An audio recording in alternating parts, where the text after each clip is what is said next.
I'm here in Park City, Utah with my good friend Paul Zane Pilzer. Paul, how are you? Great. Paul invited us to his home, magnificent, interesting home up here in the mountains. And we just finished an interview for the network marketing documentary that's coming out the end of this November. And Paul's actually going to be at the event speaking as well. He's going to be just coming off a tour in China. And Paul is a entrepreneur. He is a college professor. He is an author of 11 best-selling books. The first book that I read that changed my thinking on distribution and how network marketing fit in the world was a book called Unlimited Wealth. I'd still recommend you get that book today. He's working on a book now called The Sharing Economy. The Sharing Revolution. The Sharing Revolution, which is going to be coming out next year, hopefully, and doing a lot of research on that. And he's also an entrepreneur, very successful entrepreneur. He sold a company last year for, what, $435 million. It was in the middle of an IPO. One of our customers bought the whole company. $435 million. So Paul's doing okay financially. He's spoken and been an advocate for the network marketing profession for a long time. So first of all, thank you for agreeing to do the documentary. Thank you for saying hi to this community. Just so you know, this community is about 500,000 people around the world in hundreds and hundreds of network marketing companies and over 100 countries that watch this on a daily basis. So I want to just turn the camera on and have you say hello to them, but also share with me or share with them what you shared with me about the value of network marketing, what's happening in the economy today, and what you see moving forward in the future. The world economy, led by the U.S. economy, is in great shape. Our gross domestic product is going up every quarter by substantial numbers for the last few years. And I'm predicting far greater economic growth in our actual output, what we produce. Amazingly, at the same time, unemployment is skyrocketing. What we're seeing is the real growth is the growth per employed person in gross domestic product. An example I use in my work would be, let's go visit Pilzer's Island, where 10 people fish with a fishing line. And they go out every day and they barely catch enough fish with their line for each fisherman to feed their wife and their kids. And all of a sudden, new technology shows up, a missionary with a net. Now, 2 fishermen with the net, one to pilot the boat, one to throw the net, can catch all the fish that 10 used to with the lines. That's a 500% increase in productivity. The island still got the same amount of fish, but it's got 80% unemployment. And of course, the challenge is, how do we quickly get that 80%, the 8 fishermen who no longer are needed to fish, to do something else? And the problem is each job they should do doesn't exist yet. One becomes a teacher. They never knew you could hire a teacher. They thought you have to teach your own kids. One becomes a doctor. He takes care of sick. I thought you only take care of your own kids when they're sick. One becomes a roofer. They don't just fix the roof. He becomes a specialist at learning how to keep their huts from leaking. All of a sudden, the economy grows a major amount, 500%, with roofing, with teaching, with medicine on top of the fish. But notice, none of those jobs existed until the unemployment occurred, the 80% unemployment from the net. And that's where we are in the world today. Let me ask you a question on the unemployment. You say unemployment skyrocketing, but the reports, if you look on the news, they say unemployment's going down. Well, that's because we changed the definition a few years ago of unemployment. In the United States, if you haven't found a job for 6 months, we don't count you as looking. We say you're no longer on the unemployment rolls. So we really have, in the order of 30% by my numbers, of the U.S. population unemployed or underemployed. Doing some token, 30%. Doing some token job. And that's just looking at the people who are out there producing value and going to work. And you see it all the time. You know, look at the government's number of 7% unemployment, because they're only counting the ones who are less than 6 months unemployed, right? And if you look close at that, you go, it doesn't fit my reality. Take a list of I like to take the list of the 24 little homes in the block I grew up on. Where are they now, and who's unemployed at 50 years old? Or do the unemployed list of your relatives, of your cousins, or take some body of population not based on where they work, and look who's unemployed, and you'll see 30% of the people in your life would love a job, would be working, but aren't finding something. Or would love a better job. Absolutely. Maybe they're working part-time somewhere. Not what they would call fully employed or utilized. Yeah. And then what we see is that those who are employed are making more money than ever before. We see that right now when you go to book an airline seat and they're all filled up. at prices 40, 50% above 5 years ago. We see that whenever you want to go to a certain restaurant or buy the newest car.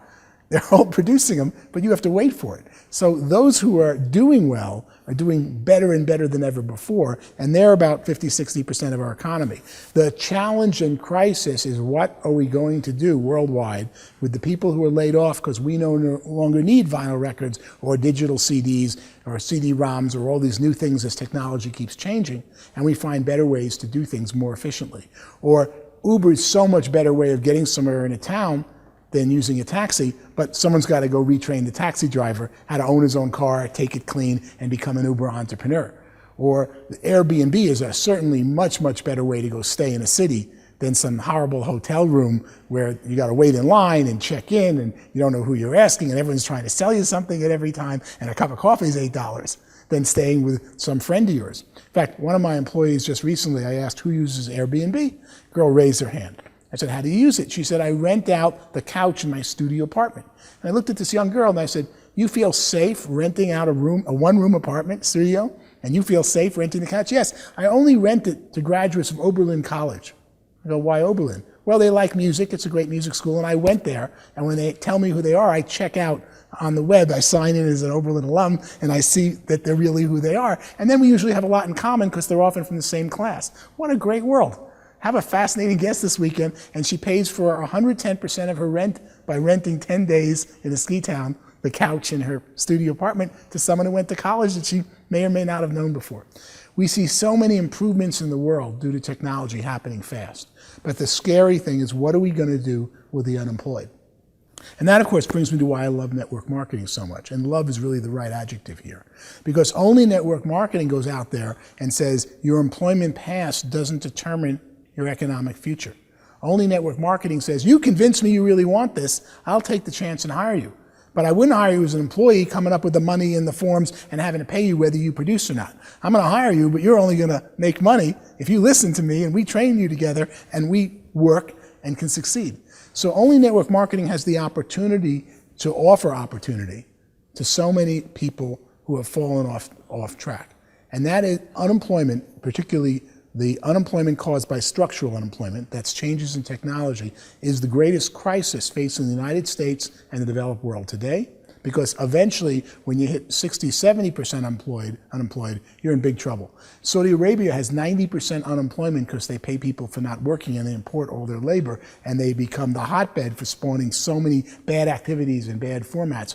We're right behind them unless we find ways to retrain people who are displaced by technology, and network marketing leads the way in making that happen. So tell me what you think about the future of network marketing. As we retrain these people, new skills, entrepreneurial skills, we teach people how to be entrepreneurs, take charge of their life, run their own life, get away from that job if they want to, have that extra income, build a career. What do you see as the future? Well, ultimately, the companies that succeed today in network marketing, while they think it's their product or something that's unique, what they're really succeeding at is intellectual distribution, distributing information about a product or service that will improve your life.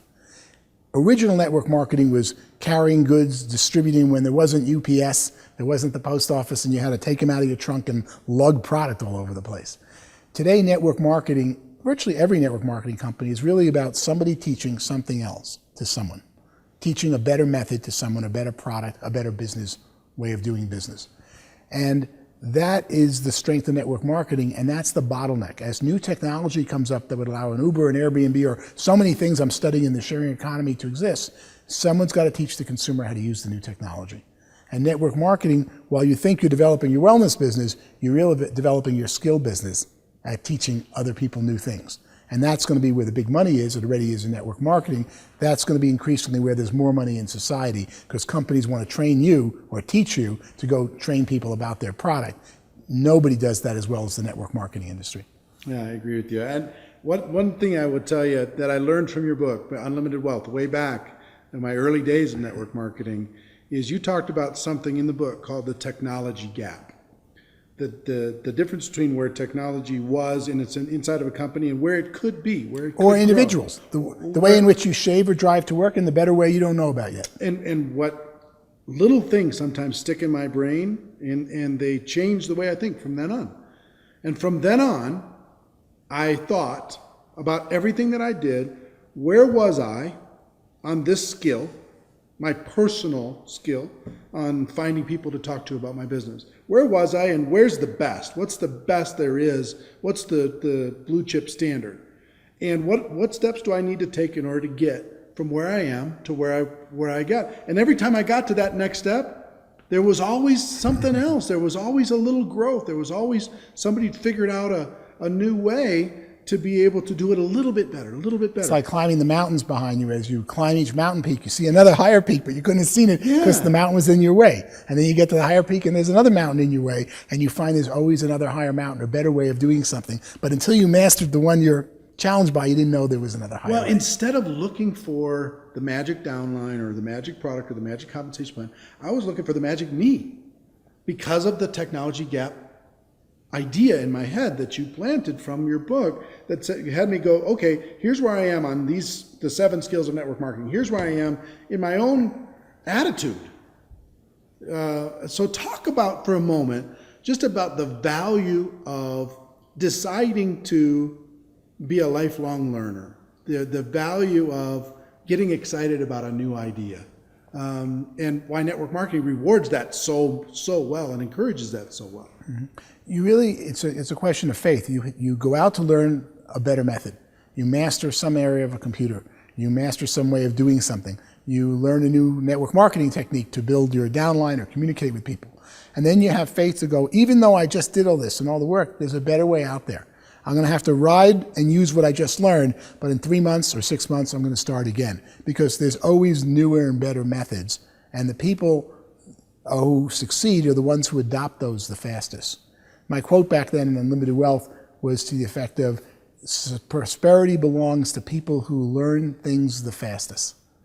In the old days, you were told, learn this job, learn this function, do this and this better. I can hear my parents than everybody else. Wrong, because if you stay focused on one thing doing it better, there's a new method that's so much better that the person who uses the technology grows the fastest. You know what I found is interesting in network marketing? That the companies can focus on innovation, but I don't need to focus too much on innovation. I actually need to focus, which is something much harder, I think, when it comes to a large group of people, is simplicity. That's the difference between being average and being exceptional, is how simple can I make it? How basic can I make it so it's doable for a brand new person and they can pass it on to the next and they can pass it on to the next? So it's not really about necessarily massive innovation, being radically creative. I need to be creative and clever and strategic in my mind of how can I get it simpler? How can I say it clearer? And that's the true genius. The best nuclear physicist can explain physics much better than the normal high school teacher teaching physics, even though he's explaining it to a 10-year-old. And if you practice teaching, as you and I both have young children, practice teaching things to children in the 8 to 16-year-old range, that's when you learn you really know it. I keep going back to the drawing board when my children ask me questions about economics or politics, and I go, oh, no, I really can't explain it yet. And I go back for hours to go get a 5-minute explanation for them of something I thought I know. Only when you can teach it to a 12-year-old do you really understand the subject. Well, Paul, we talked, we've been taking up a good portion of the time today. We talked probably an hour and a half on just the documentary itself before we decided to do this real quick. But I can't wait to see you in November at the Mirage in Las Vegas. Can't wait for you to enlighten people on all of the research that you've done and the value that you can bring to that community.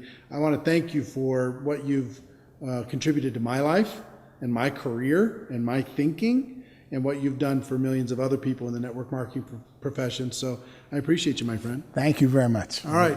And ladies and gentlemen, our wish for you is that you decide to become a network marketing professional, that you decide to go pro, because it is a stone cold fact that we have a better way. Now let's go tell the world. Everybody have a great day. I'll see you next time. Take care. Bye-bye.